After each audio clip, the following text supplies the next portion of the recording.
I did send it out to everybody who is not here. So if anybody can reach out to somebody who we know is trying to connect to see if they're able to link in, they join. So a couple things on the agenda. Let's just first, I guess we can review.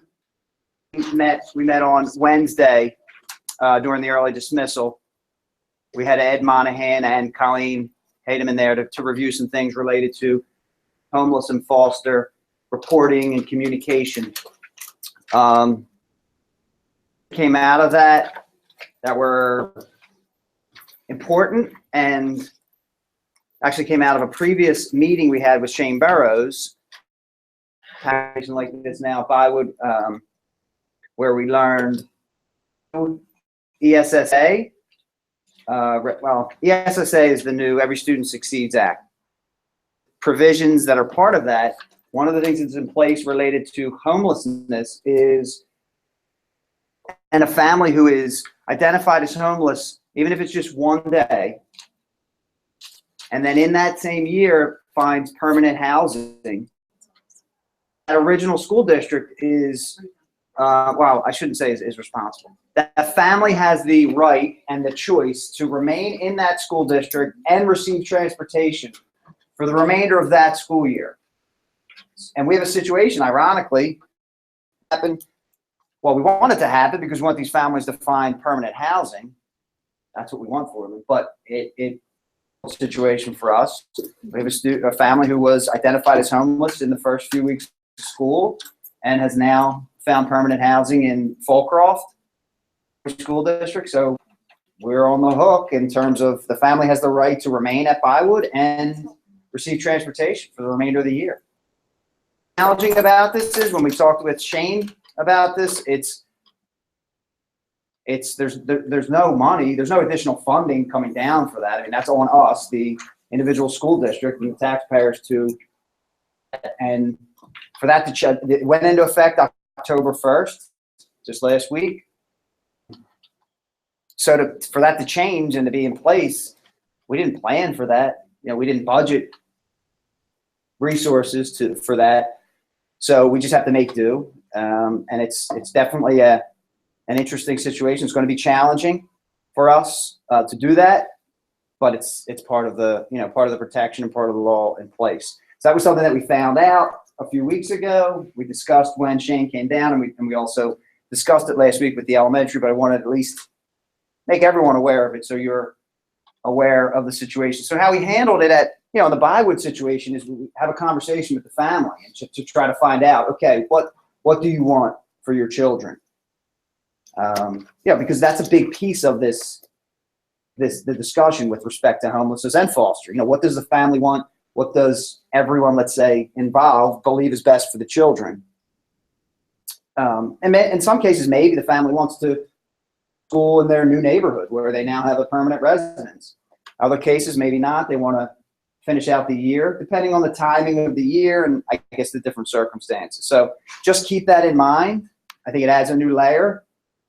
Yes, we were clearly aware that homeless and foster is and still remains the opportunity to remain in the in our schools. But this idea of once they find permanent housing is not something that we had in our minds previous to just the last few weeks. No, I know I had this one handout that explained that, and I was always think before when it was our decision. Right. Those kids. Right. Once they found permanent housing. So Marguerite, you're saying there was language even before this October 1st release that we were on. If they found permanent housing within that school year, they were allowed to stay in their temporary in the school. They could pick the one closest to them or the one that they moved to. Okay. So I know I had several cases in the past that we did. And transportation as well. We were required for the. Oh, okay. Yeah. That I'd love to see that from. I'll show it to you. Yeah. And what's interesting. 100 questions. Ask questions for homeless, and it was one of the questions. Yeah. So many of the kids that I had that found a lease or something during that school year, right? I had clipped it and sent it to Margaret. Margaret had agreed that they could So that was back in the day. Interesting. Like just a And couple years ago. but and maybe the difference is that I don't know what Maybe that now wording this, is. this, I haven't heard, this ESSA, but I'll Right. show you that handout that I always use. Yeah. So as this. what it sounds like what you're saying is what's new is that it's in ESSA, Mhm. but the idea or the concept isn't new, that it's sort of been in place. Yeah, well, that's very interesting though, because Shane presented it. Yeah, that this is, you know, Well, we had been because doing October 1st was a specific date when this went into place, Yeah, so. but I know the majority, like with Stonehurst kids, we've been doing Right, okay, the ones that because I had cut that out, sent it to Margaret, and she's like, oh, okay. sure. So it's for the entire school year? School year, that year. And it becomes permanent, if they had been homeless that school year. Right. All right, well, So I don't think it's, I think we've always had the budget. It's been there. and the problem, we can't budget for that because we don't know. You know, you can't budget for an expense that you just aren't sure. I mean, you have an idea, you can use trends, historical trends, but we really can't how much to budget for homeless families. I mean, again, we can look at what we've spent in the past as a gauge, but I think we're just seeing our numbers increasingly rise. So it may not; those trends, definitely may not continue at that rate. They may move at a higher rate. So, How okay. many families, like how many students do we have now? Who are homeless? I had the last list I ran. I think it was 92 homeless. It's right under 100 in the 60s. Well, actually, a couple days we'll get all those updated numbers, right, on the 15th for everybody. So in that range. I mean, they're not exact numbers, but that's around where we've been recently with our. Yeah, it's a lot. It's not a lot. I mean, compared to 12,000 students. Think about that, and you think about the cases that the time and the resources that go into supporting those families, and we have to do it, and we want to do it. It takes a lot of time, a lot of energy. So being able to do some of the other things that we want to do. I know this isn't, I didn't add this to the agenda, but can we talk about clothing piece? So like, I feel like Rebecca and Mary, and I know we've all like done it, like we're shopping on Saturday. Like, it seems like Upper Darby could have a better way. Yeah. Like what is the plan? Because we have to provide that. Chris, can I add to that? Lately, I don't know if anyone else's experience is. I had Wesley House, I had CYS, I had people asking us for clothing vouchers. The community resources needs to go to even the school now. So I same thing. I just feel like people are. And are we still spending our own money to buy stuff? And I guess learning's gonna take me 2 months to get that $500 back. See, I don't think that's Because of right. the date that I happened to shop and when the boarding meetings and to get the paperwork processed. That's how it's always been. That's a lot of money. That's how it's always been. We brought this up since the first meeting we had with you, Chris, 3-4 years ago now. I can remember sitting, you were very, very pregnant at around it. It's a huge thing. And I don't really understand why we can't just have some sort of a prepaid visa even from the district. So it's all basically some sort of district money that's just I would take a couple of those and give whatever back to Wendy or Chris or something. I don't really understand why it's got to come out of personal bank account. That's a lot of money. That's a hardship for a lot of bills or college or. The new business manager and the new budget system, or at least approach. That's something that we can see. Maybe now that we're doing in the budget season, maybe that's something that we can actually put toward, so that there's a set amount for for us to be reimbursed. Do we have records of previous years of what we spent? Because that would be a good, so here's what we need a budget line item to reimburse our schools and folks who are paying for supplies. Wendy would know that. But wasn't there a limit? For each family? I thought that was 100. No, Yeah, it was a there's- certain amount of There's money. never been and my understanding from Wendy, and I've had many round and round conversations, is there's no X amount. We're supposed to exhaust what you have in school. Now, the family that I shop for has 5 kids. All right, wait, so just, yeah, let's not, so you're saying all that, Wendy would have all those receipts because it's all going to her for the reimbursement? Yeah. Okay, so if there's, It all goes so, through her so office. here's what would have to happen, right? We need to get it, we need to have a historical record of 15, 16 school year, 14, 15, 13, 14 cents.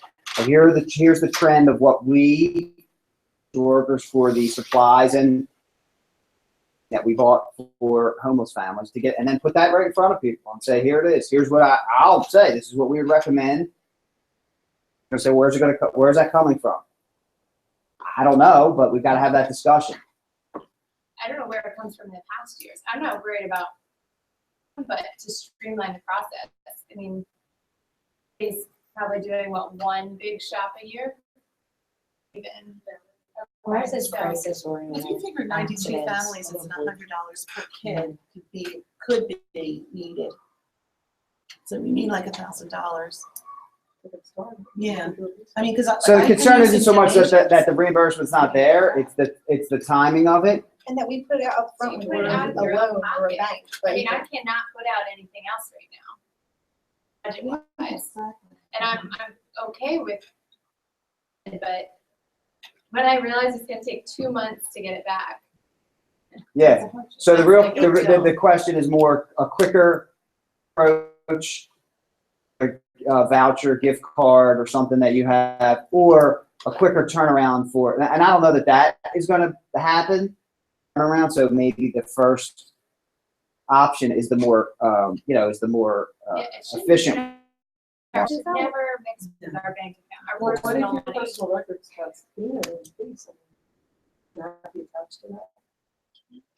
I don't Just to know. mix it up a little bit, but if for any reasons, again, in case you get subpoenaed for some No, reason, for 3. any records, aren't your bank records to I just took disclose the budget that from it. part of They that? don't want it. I don't know, I haven't I even don't thought know. about that angle of it. Yeah, But so I think, either. I think that that's different than Margie, what We you did brought guidance up. counselor, so I asked for the Why are $1,000. Well, I think it's two issues. It's they're paying for it, and it seems like, are there other part of where like the staff member has to front the money and then get reimbursed? Right, like that can't, is that a practice? Other, Right, so other requests. right? People get reimbursed. Yeah, there are. I mean, there's situations where people have to money on the front end and then get reimbursed by the district in some For a cases. Yeah. direct need for a student. I don't know about that. Yeah, I don't know. So I feel like, I mean, that seems more like a, whatever. So there's that issue. I think there's also the issue of just like the time it takes to shop for like a couple kids. And like, what's the expectation on that end? Is it that we shop, like, could there be some way that we could like, I feel like you can order stuff and get it within like 24 hours? Like, I feel like you don't need a master's degree. I'm just saying, I feel like you're paying like a master's level person to go to Target.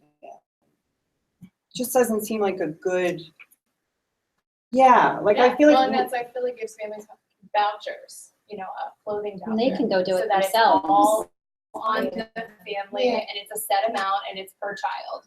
And they can get their own sizes. They can And take some can ownership return of it Yep. and go get what they need. But you know this, I had gotten the gift card for the family that we're working with. Yeah. And when I wrote to Wendy, what do I need to do? And she said it was against federal law to give out gift cards. Right. So I had to take that gift card.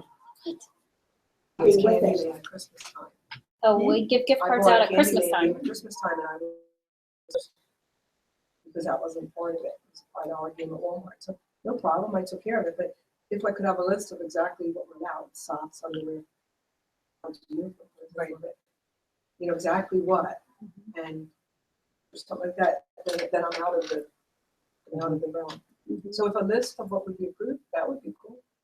List of what would be approved for what? To buy for For homeless reimbursement. benefits, because some things are not reimbursable, and now we put out our own money and we don't get it back. we bought it, we put it in that chunk of what we're giving them, and then I was told that it went through the list, this is okay, but this is not, this is okay. So I got pajamas, that was not okay. I got a candy making, the Christmas time, that was not okay. Confused, because I just didn't know exactly what. I didn't know what was needed. Of course, I didn't say candy making. But just if we knew. Okay. All right, this is clearly an issue that we have a lot of answers that we have to get. So let's, Wendy would have to be to get involved to answer, your question, Pat, about, because that came from the Shane provided for us in that family. He offered to provide us with No, I gift cards. God, my stash, Okay, but he couldn't reimburse so gift me. cards that were donated to the school? Yes, but I Okay, for couldn't use different, them. for whatever, like just, Right. somebody just donated a gift card and then you saw this as an opportunity to provide that to the family. Right, And it was a gift card for Target. it was Target. It was the one we And were there Giant. together, right? Yeah. Okay. And the problem with that was No, I what? gave her the gift card, You gave the cards. mom the gift card. and then Mom didn't give me receipts. Okay. So then Shane was like, well, I cards, but you didn't give me receipts, so I can't reimburse you for that. Now, Oh, all right. That's why we couldn't get reimbursed, because we didn't have proof that we gave them to the mom. yes. But what was against the law, you said? No, I wrote to Wendy about this family that we're talking about. And I said, Okay, not the first family the- that we gave the gift cards. correct. This is a different That's one. different. Okay. I just ate that one and Okay. said, Okay. no, I wrote and said, okay, because I've never done this before. Is there a form I fill out? What do I do? What's the process? And she said, it's against federal law to give gift cards to families. Don't give the gift card to the mother. Okay. Which gift card were you talking about yesterday? That was a $100 gift card to Walmart. Same thing there. Someone donated it to the I school. went out and bought it. You went out and bought the gift card. Okay. So you have All right. a receipt Because I was for going to that. give it to the mom and let her go shopping. Right. Yeah. And then I found out I How does was not allowed to do someone that. think so much? Yeah. What's the I think we got to find out. We got to see what other, what are the best practices that other districts are using to make this happen. Yeah. Okay. All right. We will, maybe the best scenario is, although I don't know now, if we're saying that we set aside a certain amount of money and we purchase vouchers or gift cards to give the families, but it sounds like that maybe isn't possible. And in which case, then we have to regroup and get to another, go to another option at that point. Okay. All right. Yeah. Listen, this is one of those, it's a gray area in terms of what's written down about what all of our responsibilities are for that. You're doing what's best for the family because you're caring, want to help families, but I agree. We don't want to put you in a position where you're putting out money, waiting months to get it back or never getting it back. That's not right. That's not really in anybody's best interest. On the back of the form of the homeless thing, it has things like tutoring, daycare. Those are all costly items. If we could find out exactly, will the district pay for a kid to have a tutor? No, Then why is it back there? because they're the questions that the state Oh, but wants there's to know. The district doesn't pay for those. There's no set tutor. Now, wait a minute. It's not, that maybe isn't totally fair. Program, right? Where students can access after school support. So you could have a homeless family who is accessing that. So not simply for homelessness. That would be because of the ELL component and they're able to access it that way. But that would apply there. So I shouldn't say no. I take that back. It's not a total no. Who does? Kelly has tutoring and so much. Well, because of the grant, right, the grant. So it's not a No, no. but it's not like they can get a tutor. We don't have a district-wide tutoring program for homeless students. Right, that's. what it is. Who's here? Yeah, Marcy. Last night at the home and school meeting, Tom and Wilson talked about there's a math scholars. Royal Scholar. World Scholars, right? So it's a high school students come to elementary schools and they tutor students in math. I check this just to see what regular ed accommodations is the homeless child accessing, but not necessarily that you can set up or a daycare for them or any of that. The district's not funding any of that. Are you just like? Yes and no, I guess. We do provide the transportation. Yeah, and there are tutoring opportunities. But they're not specifically for the homeless. I think that's I don't know that that's what it's about. I don't know that it's just asking for simply homeless tutoring. You know what I mean? There are tutoring opportunities that elementary school students across the district advantage of. And I'm realizing this, no, there's not a set program where we're putting money to tutor homeless students. Opportunities that students who are homeless can get support and tutoring. So if the parent were to ask, my child's fallen behind, whatever, can we get tutoring through The homeless. Yes, we're homeless. Can we get tutoring in whatever form you guys have it to offer? Our answer is no, we can't provide that. I just want to be sure I'm clear on that. No, that's not our answer, Okay. because we've got is there a math situation? We have a program where high school students are tutoring in math. If it's an ELL situation, if it's simply a program for tutoring, I mean, we don't have a set program for that, but No, just like, so if they needed help in reading, we would find them a tutor for reading. Free tutor. That's already existing too. And I'm then- not gonna go out and get it. Can't Just pay for it. whoever is already, we have here. So if there isn't one, are they entitled to it because they're homeless or they're not? no, Okay. there's not an entitlement to that, right? And we don't have a set, but if we aren't going to say, if we could try to work something out, we would want to absolutely. Are we facing any situations where parents are coming and saying, I need this, and we're saying, no, daycare, Daycare, extended day, like the bus drops them off super early, and they're Right. sitting in the lobby. It right, would be great to say, you can go with our extended day. right, No on that. They have yeah, to sit in the front office, these kids, it's tragic. I mean, Right. it's- coming in the front office is doing the and daycare they're just sitting basically there. with the office staff, Or hanging outside or going along. right? How many kids are It's in that that? first bus. Like maybe 4, 3 or 4. Okay, and that's happening at every school? Yeah. Yeah. Mine is outside. Yeah, when you Yeah. have. Outside. But they're at the end of the day too. I mean, it would be really logical to say, okay, you're homeless, you're coming early, go in there, there's Yeah. a bunch of kids there and they're there early. Right. We'd never agree to that. No, I don't, that's because that's a That's it's a Department paid of Rec, service, right? That's not Exactly. school district. Aren't there like through federal funding, isn't there like childcare vouchers? Well, that's what, I don't know. We don't do it, our district doesn't. So we would potentially have to seek that out independently from the district. As far as the tutoring goes, I did have someone last year. The issue was they were too smart for tutoring. So in other words, the program was for our lowest kids. And this mom wanted her kids to get tutored. And that was the only program we had. And they were excluded because they were not part of the lowest ones. So they were told no. The parents were told, no, you can't access the tutoring. They're free to. What was the tutoring? Who was doing the With tutoring? the district office. Or. Now, when you say with the district off, what is that? What do you mean? I don't know, through the summer, there's some kind of program that they offer to children. Oh, the summer program. Okay, summer program, sorry. The summer, program, yes. got it, the summer Not school. ESY, no, Yeah. it's the summer Yeah, the school. summer school program Yeah, that we're was talking newer about last year, kids. right? They right. I think the idea was we're targeting, in that case, right, students at a certain level and right beyond or They above weren't that. geniuses, but they weren't. Yeah, sure. And it would have been a nice thing, just 2 more kids to put in there. Maybe this one more kid. Right. Based on their level, they were, I don't know the specifics, but That's all I know. okay. And this was a homeless family. Yeah. Right. She was asking for help with tutoring. Yeah. Specifically tutoring. Wanted to advance them, that's all. And I didn't know what else to offer. I think that we've got the childcare is a concern. If you want to, I mean, maybe let's send me if you know your numbers at each school. I mean, I don't know. Is that something that we can discuss with, with recreation and/or the district? Guarantees. And then I always ask, this year I don't have a problem with the glasses for school. And if they're homeless, can they get glasses? Glasses.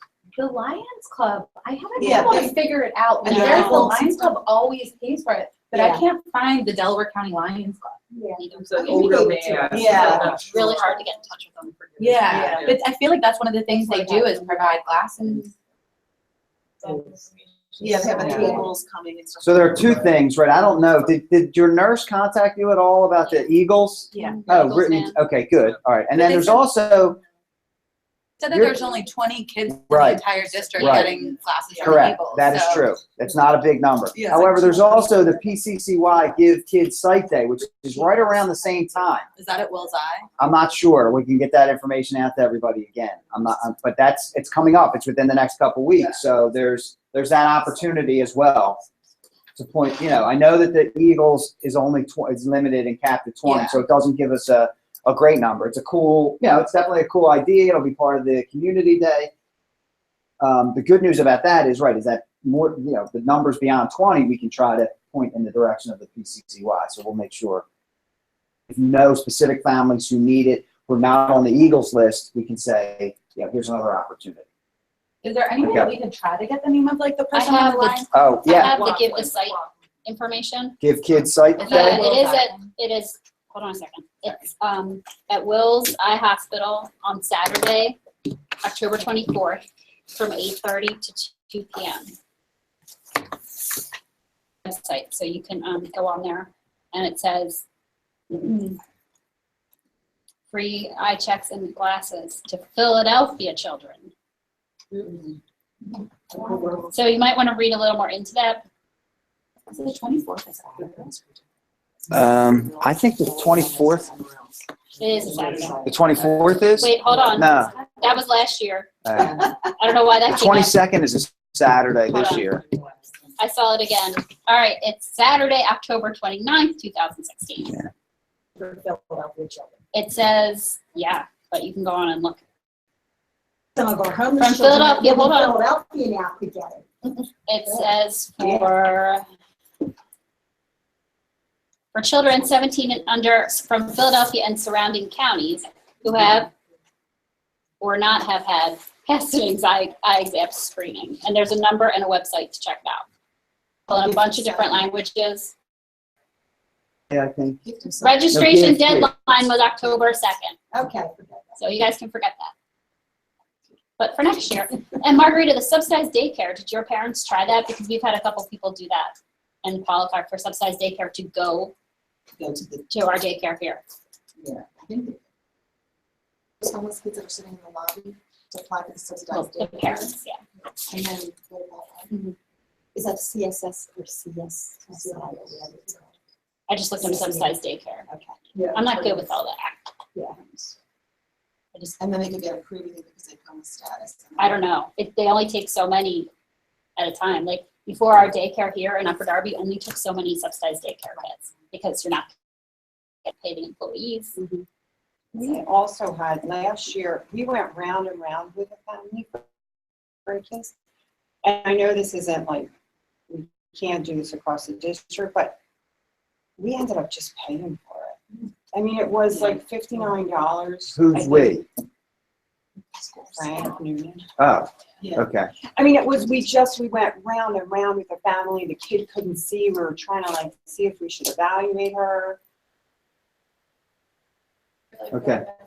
Which I know Chris doesn't. She wasn't home. There's no money for it. She wasn't for home. homeless kids. We But just. she wasn't homeless. That's really. We were, It's a Frank was like, But this was not homeless. This was not I know homeless. this is different, but I just feel like it's gotta be covered under there as a necessity. For school. If we miss the Will's Eye Day, we miss the not 20 Eagles, if this comes up in February. Yeah. Like, we'll just check in, I feel like it's. No, they're gotta telling us go. we've got to provide transportation for a family, for a whole found residency, permanent resident, To pay for it. and there's no money for that. I Do know. it. So I like your thinking that rational, reasonable people would have to, that they're going to make people do, but that's not what happens. That's not what's happening. It's a shame. It's really frustrating, but Yeah, well, it stinks for districts. You guys don't pay exactly. much And for you people on the ground who in the school are looking at this little girl without glasses, nobody's doing that, right? And so somebody has to say, okay, here we go. Let's go get the glasses. That's frustrating. No question about it. That's not a, what do you do in that situation? You're saying, right. Oh, well, it's up to the parent. But I also understand that little girl every day come to school without glasses, squinting to see the board, and we getting tried- headaches. I mean, we met with her parents. Yeah. We talked about insurance. It's Yep. just, for $59, Right. you can go to whatever it is, Just Eyes. Right. Right. I understand that we're gonna run out of time if we don't take care of a couple other items. I mean, we'll be able to move, but I wanna at least be able to, things that we have to, yes, exactly. And these are, you know, these are important topics, no question about it. And that's why I definitely want, you know, moving forward too, when we, you know, and even, I guess maybe, I'll be able to, love to be able to do this too. Adding to the agenda if there are issues that we want to discuss in advance, that things that you're seeing and thinking about, you're anticipating, and the agenda's not out in the Google, just, you know, bother me and say, hey, where's the agenda, or shoot something so that we got it on the, just in terms of the fostering connections, I know not everybody's dealing with this, but when they come up, they're really complicated. I want to give an example, a couple examples of situations that are happening now and let you know what's going on so that you are as informed and aware when they do come to you. Situation at the high school, Mary Cannon's involved. Long story short, a student went to Drexel Hill Middle School, lived in Drexel Hill with family members. August 1st is placed in a foster home in Ridley Township.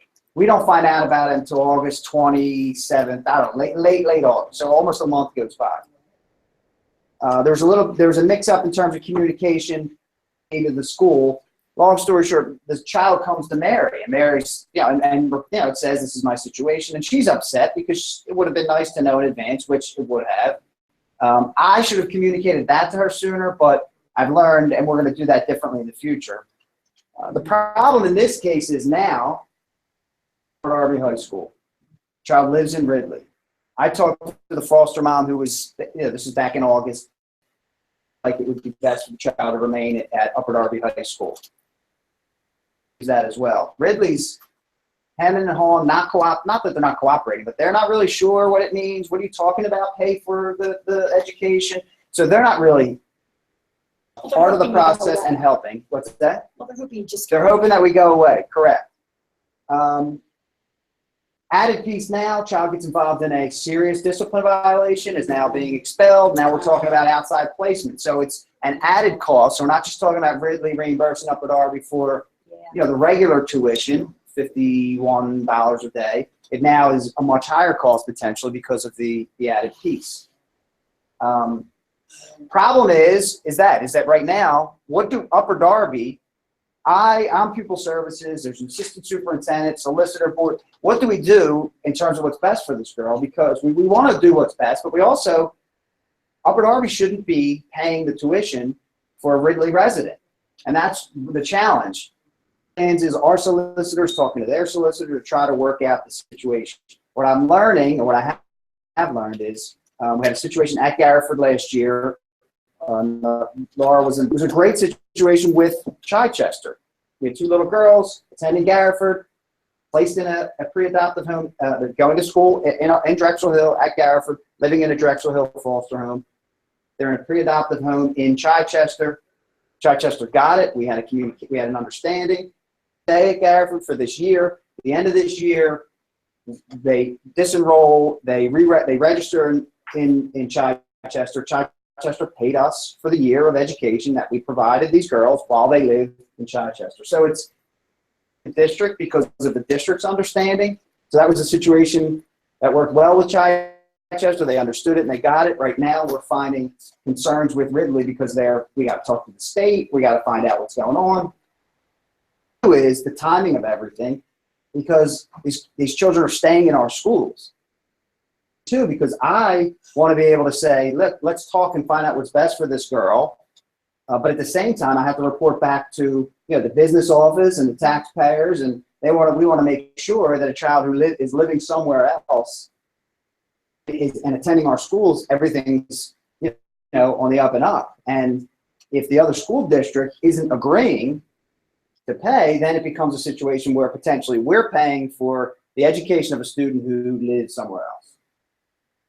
Does that make sense what I'm saying? So you're saying we should get to you quicker? Well, no. I also know that you should get to me as quickly as you can. I'm going to do the same thing. I'm going to just make sure I have direct guidance. And I guess the way I've tried to operate was, let's just find out anybody who's willing to discuss. So as the Upper Darby team, foster care agency, CYS or DHS, who's ever willing to talk to us and have the conversation, get input from those people and make that decision. We can't, if Ridley or another school district doesn't come to the table, we can't wait and wait and wait. We've got to make a decision and move. I just want you to know I have to find out how long am I supposed to wait for Ridley to come to the table? How long, and if they don't come to the table, what are we doing next? Are we putting pressure on this family to say, look, you can't stay here if the school district where you live isn't agreeing? Yes, we want you to stay here because we believe it's what's best for you. However, there's another school district involved and there are finances involved. So I guess I don't want you to change anything, continue to do advocating for students, but just know that's the battle, not battle, but that's the discussion that's happening outside of the school. And we have to somehow figure out how we're going to put the right pressure on the right people to get to the table quickly enough, make the decision quickly enough, and then there. So I don't know what the final verdict's going to be. For me, has been our team and the people who we're discussing. The belief is that it's best for this child to stay. Then let's do it. But that might change. There might be pressure from some other entity to say no, unless you have the other district involved. So I just want you to be aware of that, and that could cause, I don't know what's going to come out of it, but I just know that discussion's happening. The concern is that some of these things are taking too long. Not taking too long. It's taking too long at my end, really, to get a decision. But in the meantime, kids going to school every day. We're not going to keep a child out of school. So I just want you to be aware that that's what's happening. Margie? So maybe I'm like alone in this, but I don't really understand how I don't know if I should even say this. I don't know about foster. Like I have a general idea, like high level fostering connections, but like I don't know if I have a child who comes in and they're a foster child, am I supposed to, like I was kind of assuming that if they went through central registration, they were coming to our school. Like, am I supposed to suggest a meet? I guess I'm not really clear. Right. So, all right. Unless I missed a training. Technically, anytime a student is placed from one foster home into another, there should be a discussion about the school and maintaining consistency with the school and the educational component of the child's life. Because clearly, the home life is not consistent. And as a school entity, we can't control that, but we have some control over the school experience. So really should be happening is, right, if someone's coming from, really I'll give you this Ridley situation. So this young lady is with us in 8th grade, over the summer's placed outside of our township, and now, we want her to remain. The foster care agency, as soon as they know that this girl is going from a Drexel Hill house to a Crumlin house, Upper Darby, they should be calling Ridley and everybody else involved to say, hey, what's going on? Here's what's going on. The child's going to be placed in Crumlin. What do we all think? What do we think is the best decision? Okay, Upper Darby, you think she should stay at Upper Darby High School. Ridley, foster mom, you think that too. Ridley, you're going to have to pay, because what happens is Upper Darby goes in, once that happens, Upper Darby goes into that girl's account, let's call it, right? Goes into her residency, and now it says living in Ridley, technically, right? We send that to PDE, so PDE is going to send reimbursement and money to Ridley because that's where she lives. So that's where the reimbursement happens. PDE is going to give money to Ridley because she's their student, for Ridley to get reimbursed because they're getting the money from the state, but we're actually providing the education on the ground. Make sense? You're giving me a look like I'm not sure, but Does it? So it's only foster home to foster home. It's not, if this is the first foster home, it's not their homeschool. went to, you know, whatever public school in Philadelphia, Mhm. when they were living with their, Biological parents. right, and then they're in a foster home, the issue isn't should they still attend school in Philadelphia? Absolutely should be the issue. Yeah, if we're talking about foster care, it doesn't matter if they're going from their biological home to a foster home It's just. or from a foster home. Yeah, absolutely. The idea is if there's going to be inconsistency with the home life of the child, closely at maintaining as best we can consistency of the education program. So if those houses are all like in a distance and it all makes sense for the child to stay in that one school, let's do that. If the houses are, you know, here and you know, an hour and a half away, and you know, maybe then it's not best for the child to stay here. That kind of commute would be so long that it's probably not in the best interest of the child. But considering all those circumstances, even if it is biological home to foster home, we should be thinking about maintaining educational consistency. And is that, like if a child comes in who's in foster care, should I assume that that's already been like hashed out? No, Or is it? right, it's not happening anywhere. Okay. I would assume it's not happening, and in most cases it's not.